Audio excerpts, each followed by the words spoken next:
Hello, welcome to the Ielts speaking class.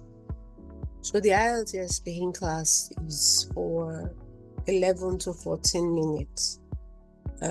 So when you are ushered in to take your test, you'll be given a 20-minute slot.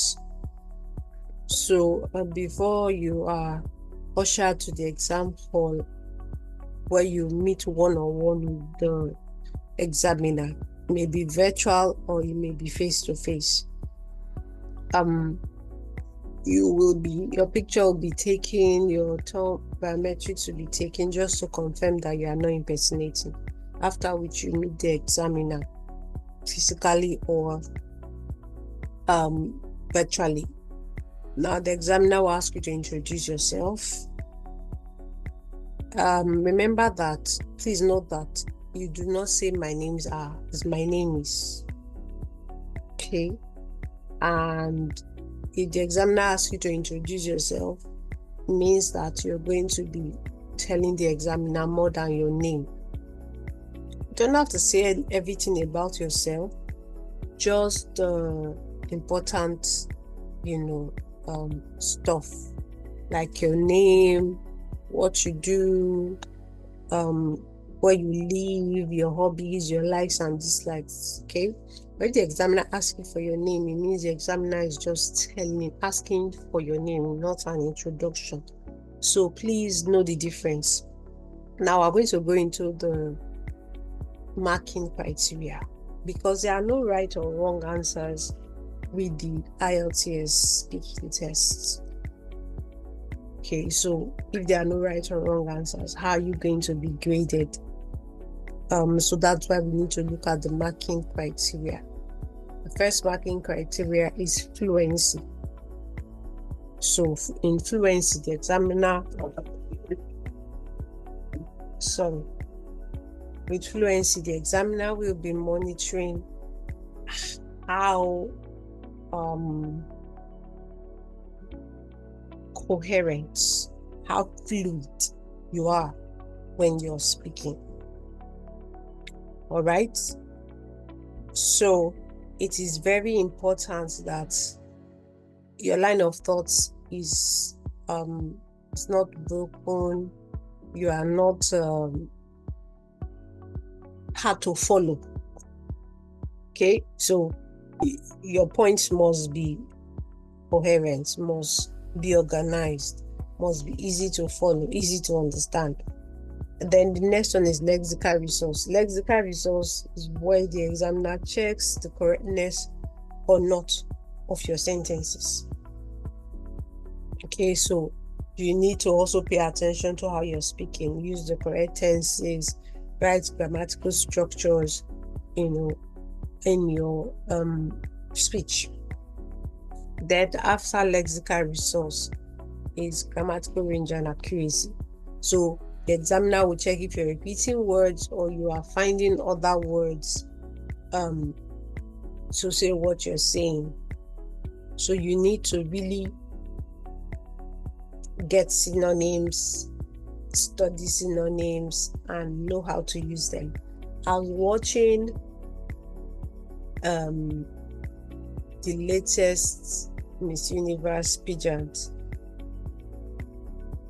I was one of the hosts. Notice what she was doing.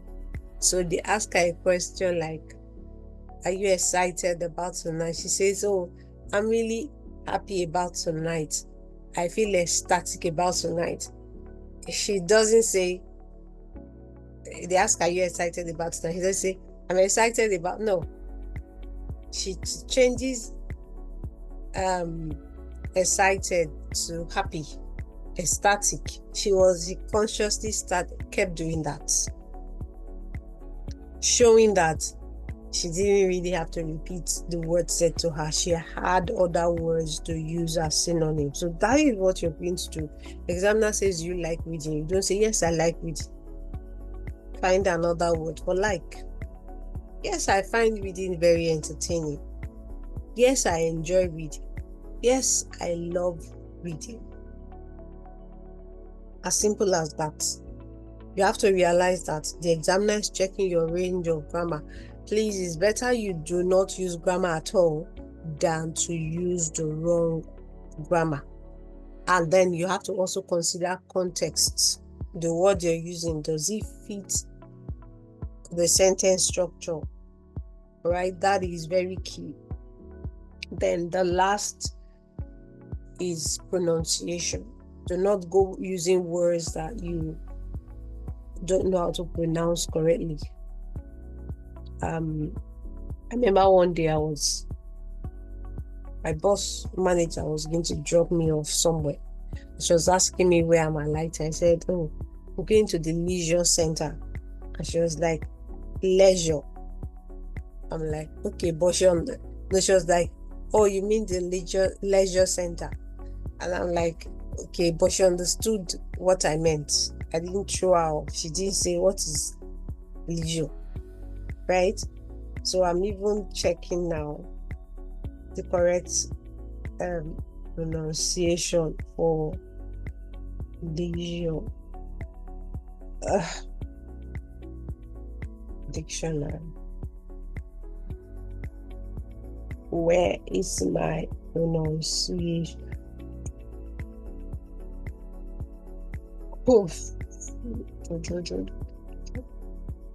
So there are different reasons why people yawn. People yawn when they are tired. People yawn when they are sleepy. People yawn when they are bored. People yawn when they are hungry. So, what's the reason for my own yawn? This time I think it's sleepy. Sleepy. Okay. Leisure. Yeah, leisure. So I said leisure. So the correct pronunciation is leisure. Leisure center. Right? So, So you need to use the right pronunciation. Okay, like somebody says something like, I remember a time when I had a fatal accident. People are going to turn and say, fatal accident. What kind of accident is that? But instead of saying, I remember a time when she had a fatal accident, is wrong pronunciation. Or somebody says, I remember a time she was plagued with an ailment. Okay, people don't get plagued with an ailment. People get plagued with an ailment. Okay, so ensure that you're using the right pronunciation. If you do not know how to pronounce a word correctly, then you better not use it. Okay, it's not compulsory that you must use that word. So if the examiner finds out that some of your pronunciation just makes it hard to follow what you're saying, that is going to be a problem. So these are the marking criteria for the speaking test. So they may ask you a question as basic as, do you like reading? Do you wear jeans? Why do you, simple questions like that, but also realize that what they are checking is not whether you like jeans or not. These are the marking criteria. So they repeat questions in the speaking tests, meaning that some of the questions you may have seen. In fact, the last test I wrote when I needed to travel, the last test I wrote, one of the questions I used to ask my student is exactly what they asked me, right? It was a funny question. One about a popular river in Nigeria, and if the means of transport I used in coming to the test center. So of course the questions were tweaked, but they repeat questions word for word. You do not want to give the examiner an impression that you crammed, that you went to memorize one question. I remember one funny incident, because this time I was preparing this dentist for Ielts. So on the day he's a very busy person, so we had to just squeeze time. On the very day he had the exam, we had the speaking test that morning. It was that bad, even though I don't recommend that, but we just had to do what we needed to do. And when he went for the test, the question I asked him that day before he went, was the same question they ask you, the very, very same question. So, but you still should not give the examiner an impression that you crammed. How do you give the examiner an impression? When they ask you A, and you're answering B, right? So you need to they ask you A and you're answering B, the examiner is going to wonder, didn't you hear me? Or maybe you crammed. Okay. And then when you make silly mistakes that judging by how you have been speaking, you shouldn't be making that kind of mistake, or you haven't made that kind of mistake, and now you're making it, the examiner begins to wonder. So you're going to give the examiner an impression. It's not like they're going to ask you, did you cram? So you need to be careful that you're not giving up the wrong impression. So you may practice using different aids, look at questions, but do not even try to remember what you said when you answered the question previously. Answer current, be there, because the questions are simple, they are basic, except in 1 or 2 cases when you have some questions where you have to have some background knowledge. Like when they ask you about one of the popular rivers in Nigeria, of course, you can't form a river. You can't create a river that does not exist, right? Or when they ask you what is one of the most popular food in Nigeria, you just have to know. Okay, and then, yeah. So ask you to talk about a historical place in your country. You just have to know. You can't form one. So, but there are questions where you can formulate answers, just like an essay or a composition where you can create fiction, right? So these are some tips you should have as you go into the Ielts test. Do not memorize answers. I've explained that, right? Do not memorize answers. You have to give the impression that your answers are original. Then use synonyms or keywords in the question. I've explained that when I was explaining GRE. Find synonyms. Like, enjoy. Popular. Do you know any popular people in your area? Yes, I know a lot of. Yes, I'm conversant with a lot of notable people or famous people in my locality. Deliberately do that. And of course, you cannot give what you don't have. So you have to make learning new words, using them, a part of your preparation. You have to read. And when you find new words, research how they are used. Okay? At least ensure that you know enough, because you need it. Use some advanced grammar. Okay? Use it accurately. Find ways to bring in some. I like speaking plainly. I like breaking things down. But once in a while, chip in some, not too basic words or sentence structures, just to show that I know some big words as well, right? Because you're going to be graded based on what you're putting forward. So if you have not put enough to score you a certain band, it's not going to happen. Okay? So you can't go speaking very basically, using simple sentences, and then expect a high band score. Okay, so this has to be something deliberate. Use a range of grammatical structures. I'll explain this like this. You can use a range of grammatical structures when you make examples, right, in your answers, real or imagined relevant examples. Like maybe they ask you if you like shopping. You can say, yes, I find shopping very entertaining. But the last time I went shopping, now I'm going past this, right? Last time I went shopping, I didn't really enjoy it because I was in a hurry and I went alone. So in the future, I hope to go when I have a lot of time in my hands, and then go with someone so that I don't have to be bored. I can have somebody to share my thoughts with and all that. So I've got from present to past and then future things. I've used a range of grammatical structure. So with this, the examiner knows, oh, I know what I am doing. I'm not just staying present tense. All right. So if you have any questions, drop it in the comments.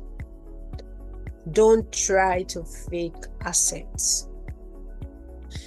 Don't try to fake assets. Even if one thing I've noticed about Nigerians, I don't know about other countries, when we are speaking with somebody who speaks in a certain way, we tend to start adjusting to how this person speaks. I don't know why we do that. I've been in an office where I hear a friend talking with the white person, and then she's just gradually changing her accent. I'm like, sister, it's sounding funny. So please, is your pronunciation, the way you pronounce words, and it's being checked, not your accent. People have different accents. You hear somebody speaking, and you ask the person, are you Hausa? Because if you grew up in a certain area, born in a certain area, you're going to speak like that. I remember one of my clients, if this man speak, you'd be like, which village did you come out from? But the man is an international lawyer. I think he has a UK citizenship. He speaks like somebody from one village in Ondo. Yeah, because that's where he grew up. Doesn't mean he pronounces words the wrong way, but it's just that. So, but if you have a strong mother tongue interference, like you have that L and arrow factor, you have to deliberately work on that, because you're going to confuse the examiner. You're going to be saying bled, when you should be saying bread. That is a problem. So you have to deliberately work on that. That's not what I mean. That's your pronunciation is going to be affected. Avoid using fillers. During the start of the class, I have noticed myself using fillers, and I've deliberately tried to reduce it, avoid it. Like, well, all those are fillers. They just show that you're not sure of what you're saying. They are trying to think of what to say. So you can that's a filler. Reduce it. Try to reduce it. Okay. Do not make every sentence begin with a filler. Take your time and instead use phrases like "let me see." I've never really thought of that, but I think that's an interesting line of thought. Using these phrases gives you time to gather your thoughts before you start to speak. This is a rather difficult question, but I'll try and answer it. Let me put some thought into that notion, rather. Well, some people say that is the case. However, I think that is a fantastic point, and then you start to speak, right? So that is a good thought. So these are phrases you can use in place of it's like, some people just go radio silence. I remember one time I was preparing a client for Ielts life skills. So life skills is speaking and listening. Okay, and you can actually respond in pidgin English just to show that you hear. So it's an exam written by people who want to either do a spousal visa to join their families in the UK. So I asked this lady a question, and she goes quiet. I'm looking at her. I'm waiting. And then I said, did you hear me? I said, yes, I heard you. I'm thinking. Like, you can't, the test is not even up to 20 minutes. So you can't be using 2 minutes to think, right? Nobody will give you that. So maybe you finish hearing the question, respond, say something to show that you heard, and then take off. Because the test is for a short period of time. So you don't have plenty time to think and be talking, right? Use idioms accurately. If you can find ways to use idioms, it will just increase your the perception of how good you are. But if your idioms fall flat, trouble. So learn how to use idioms. Go and study, not idioms from your village, but idioms from your country. We all have those sayings. We are talking about formal idioms. English, I acknowledge idioms. What did I just say? Okay, so idioms that you can find in dictionary on Google. Idioms that are accepted in English-speaking countries, right? Yeah, because every country will have their own. They have their parables, they have their ambiguous saying, they have their idiomatic expressions. right? In Benin, there's something they say when you're talking to a child that has a parent, the one that does not have will be picking it. So that means that experience is not the best answer, the best teacher rather. Right? Experience is not the best teacher. In English, we have make hay while the sun shine. In Benin, we have in the morning is when you tell a child to have his bath. Right? So you can't say that, just say make hay while the sun shines. So English idioms, that's what we mean. Study them. Like, for example, they say, why do people wake up early? That's a question. See? Well, a stitching time says 9. So I think people rise early because they want to do things in time, because they want to have enough time to achieve whatever it is they've set out to do. You see? Right? So that's a nice way, but don't put idioms in every answer. You're just going to sound weird. Remember that guy, Chiwetel Ejiofor? I used to dislike his movies because it just keeps repeating one word. The high point for me was when he featured in a Benin stroke Isha movie. I mean, he just picked a word, he wasn't pronouncing it correctly, and he was saying it over and over again. So that's weird. So don't put idioms everywhere. Just less is more. Okay, you have made your points. Don't overdo it. So, but if you misuse idioms, you're going to earn yourself some low marks. Extend your answers. See, if I don't live with you and I see you all the time, and you're looking pink, you're looking, dapper, I'm going to say this person is a good dresser. This person is always neat, but give me time to stay with you and I'll get to know whether you're really who you are packaged outside. That's when I know your true character. That's when I can really say this person is this person.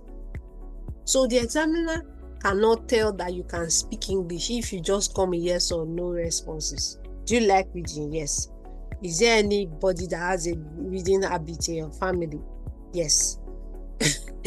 Or you say, yes, they are. Just add yes to the question they are asking. No, extend your answers. This is a talking test. You came there to talk. Of course, talking a lot and talking sensibly, they are not the same thing. Okay?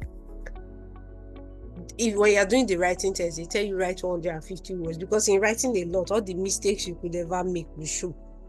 Your level will be accurately measured. They tell you in essay, write 250 words because they want you to give them enough materials to judge you.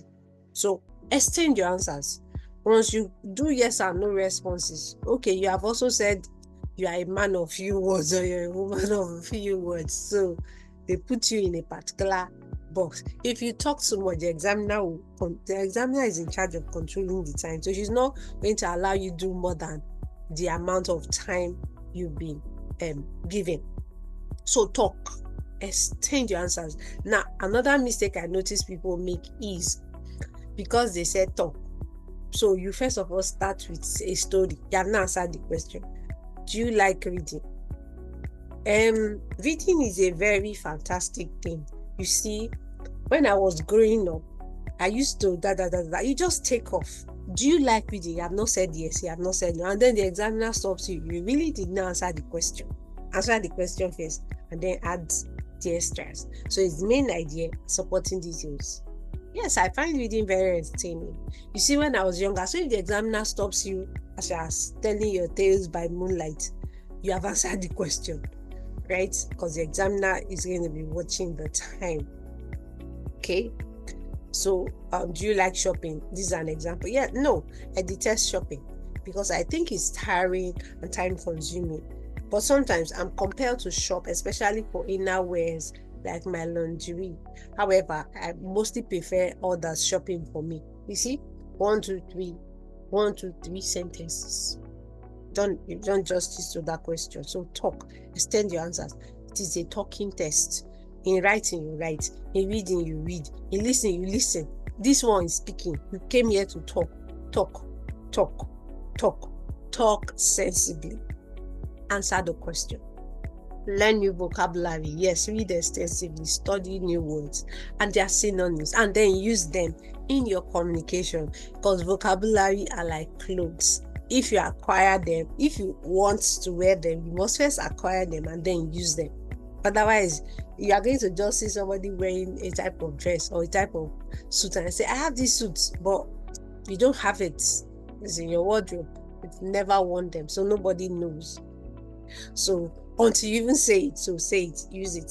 You're talking, when you're writing, the vocabulary, that's the way it stays. That's how you can retain what you're learning. Speak with your emotions involved. Do not, there's this particular candidate that I had. Once you start the speaking test, she's just going to be there. Then when she enters part 2, she will now be like, you like, don't boot. Once you enter already pumping, enter already, blazing, gun blazing, and just keep delivering, because you'll be graded for part 1, part 2, part 3. So why do you want to sleep and act all bored and wonder why you're asking me these dumb questions in part 1? Okay, so speak to your emotions involved. Once in a while, get some eye contact with the examiner. Move your hands. Let your tone, rise and fall of your tone. Don't just the way Pastor Adeboye speaks, except when he says his voice is just. I think he goes. I've not heard him speak for long. But some people are like that. They are just there. No, up and down. Let your voice go up and down, highs and lows. Call it intonation. All right. Man is an emotional being. Add this extra advantage to your delivery. Okay. This is a test of how articulate you are, and you can learn it. Okay. Speak and listen to yourself. Record your voice, play it, and even hear yourself. All right. So you can correct yourself. You can see the mistakes you're making and then tone it up. Then can you ask the examiner questions? So the test is broken down. Please, if you have any questions, let me know. Remember, it's a video. You can pause so that some of the things I've said can sink in, and then if you have questions, you can roll it in. So can you ask the examiner questions? Of course you can, in some sections of the test. So the test is broken down into 3 parts. So the examiner will let you know part 1, part 2, part 3. You will know when you're transiting from one part to the other. In part 1 is like interview questions, back and forth, about personal things about you. You can ask the examiner questions. You can ask the examiner to repeat. Please don't say come again. Please, did you mean? Please, could you repeat the question? Please, could you give me another word for maybe a particular word in the question? Maybe the examiner says, where do you live? And you're like, excuse me, please, did you mean where the type of house I live in or the location of my house? You can ask a question like that. So the examiner will tell you which he or she intends for you to talk about. So you can ask questions. In some cases, when you are asked a question that is rubbing you up the wrong way, maybe a question where somebody just lost a significant person in his or her life, and they ask you a question like, do you enjoy this stage of your life? And you're not really enjoying it. So you can start answering some such questions and start crying. So you can tell the examiner, please, could you change this question? C. But you can't tell the examiner to change the question because you don't like it. No, that's not going to fly. Okay. So part 2, it's you speaking on a particular topic given to you for 2 minutes. So the examiner will give you a task card.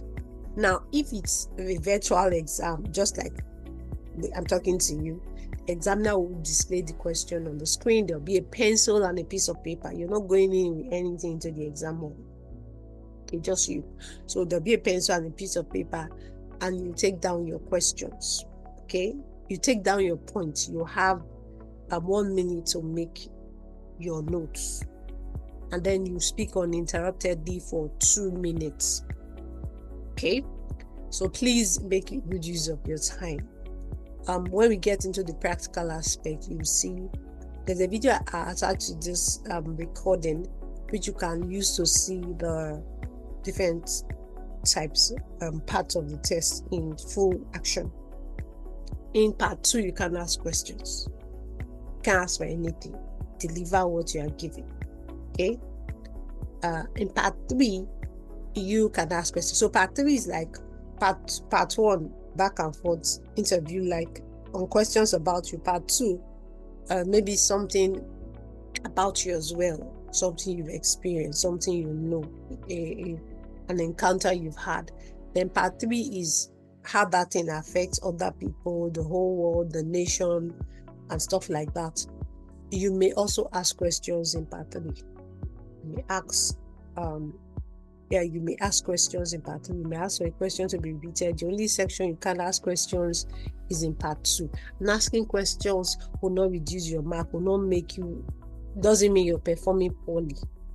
Don't just say come again, right?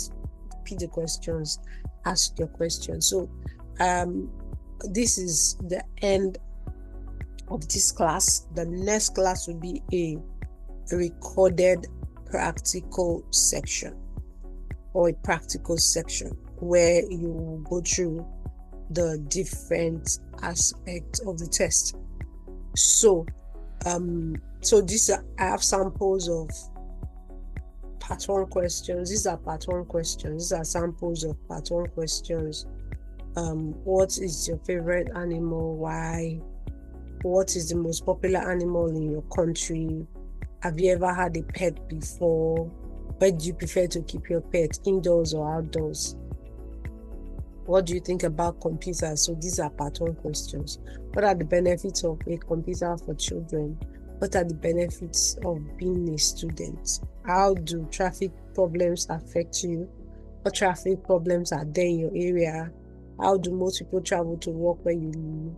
What is the most popular means of transportation in your country? So let me show you an example of a part 2 question.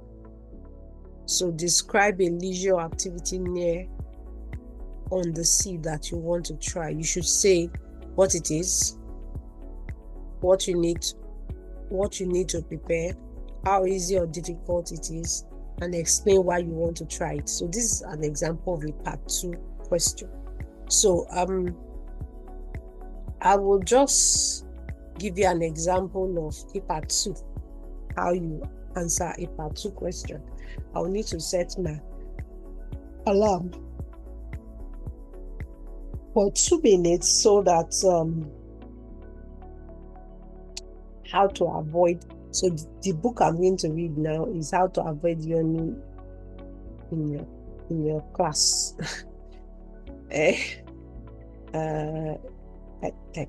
Stopwatch timer.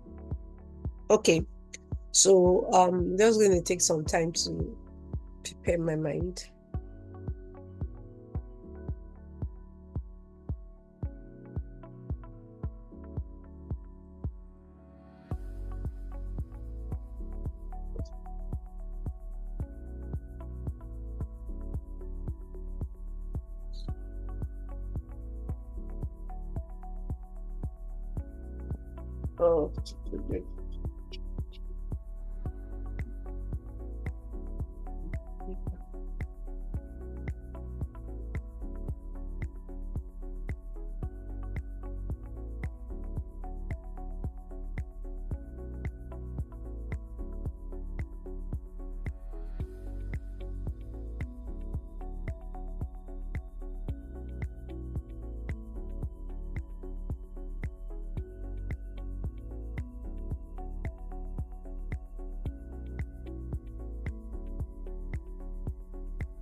Okay, so I'm going to try and give this a go now.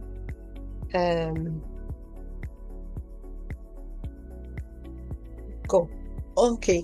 I'd like to talk about something I would like to do on the sea.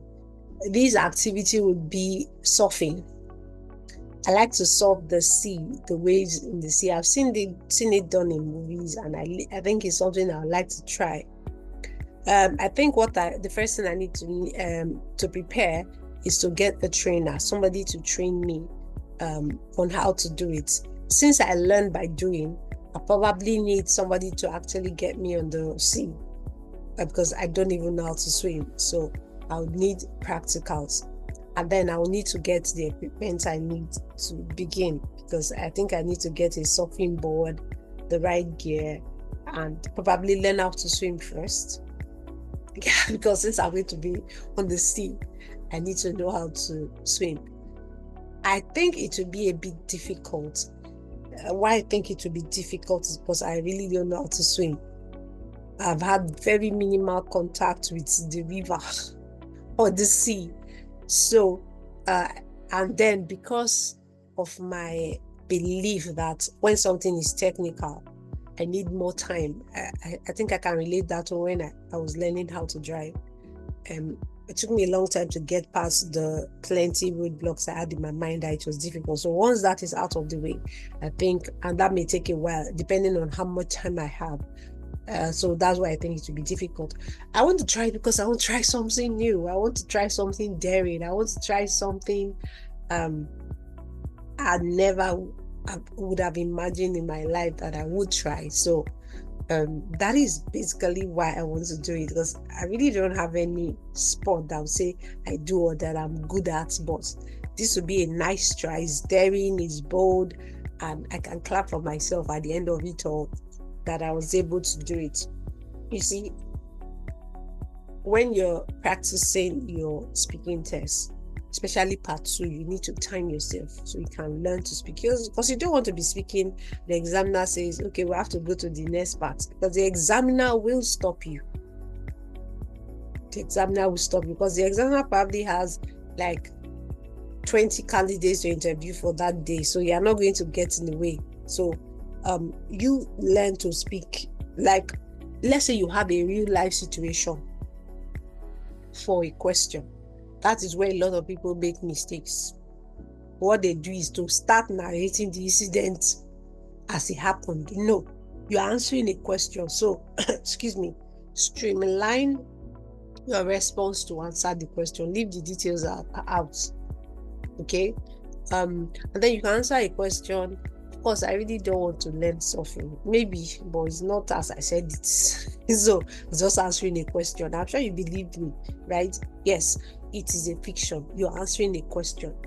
If it's about you, you can, but you can't say, when I was the president of Nigeria, if you were never the president of Nigeria. That will not hold water. But they could actually talk about a time when you receive an important gift and maybe nothing comes to mind. You can fabricate something. You will be fine. It will not get you in trouble. All right. If you have any questions, comments, share it. I'll be willing to answer. See you in our next video. Thank you.